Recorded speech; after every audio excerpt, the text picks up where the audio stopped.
साक्षात भगवान ब्रह्मदेव का वो सबसे शक्तिशाली पुत्र, जिसने स्वयं नारायण को ही युद्ध के लिए ललकार दिया था और अपने आराध्य से दो दो हाथ करने की इसी भयंकर प्यास में इस महान योद्धा ने एक अंधेरी गुफा में पूरे 2 युगों तक इंतजार किया। और फिर द्वापर युग में भगवान कृष्ण के साथ शुरू हुआ 28 दिनों का सबसे खौफनाक महायुद्ध। कहानी आरंभ होती है सत्य युग से, जब ब्रह्मा जी के जम्हाई लेते समय उनके मुख से एक अत्यंत शक्तिशाली बालक का जन्म हुआ, जाम्बवंत।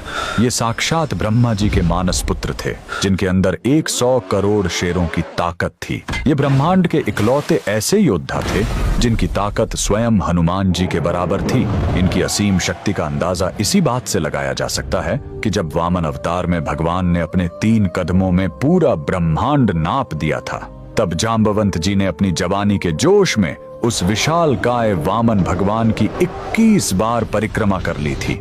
फिर आया त्रेता युग। जाम्बवंत जी ने भगवान राम की सेना का साथ दिया। पूरे रामायण काल में साक्षात नारायण के अलावा कोई ऐसा पात्र नहीं था जो जाम्बवंत जी से युद्ध लड़ सके। ये वही थे जिन्होंने हनुमान जी का मार्गदर्शन किया और उन्हें उनकी भूली हुई शक्तियों की याद दिलाई। लंका विजय के बाद जाम्बवंत जी ने अपने आराध्य श्री राम को ही युद्ध के लिए चुनौती दे दी। भगवान राम मर्यादा पुरुषोत्तम थे, इसलिए उन्होंने मुस्कुराकर कहा, इस युग में नहीं ऋक्षराज, जब मैं द्वापर युग में कृष्ण बनकर आऊंगा तब तुम्हारी ये युद्ध की इच्छा जरूर पूरी करूंगा।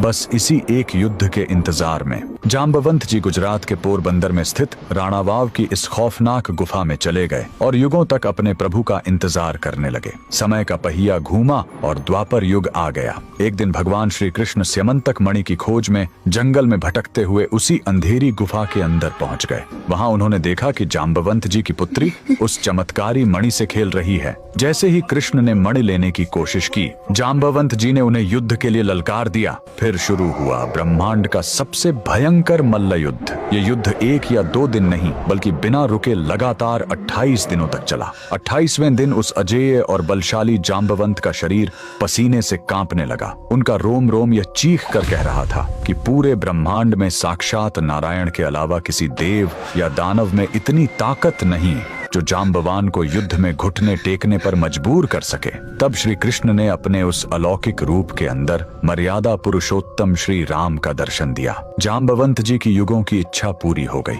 वो रोते हुए अपने प्रभु के चरणों में गिर पड़े, उनसे माफी मांगी और अपनी पुत्री का विवाह भगवान श्री कृष्ण से करवा दिया। गुजरात के पोरबंदर की जाम्बुवंत गुफा आज भी इस महायुद्ध का जीता जागता प्रमाण है। अगर आप भी भगवान राम और कृष्ण की इस अद्भुत लीला को मानते हैं तो कमेंट में जय श्री राम जरूर लिखें।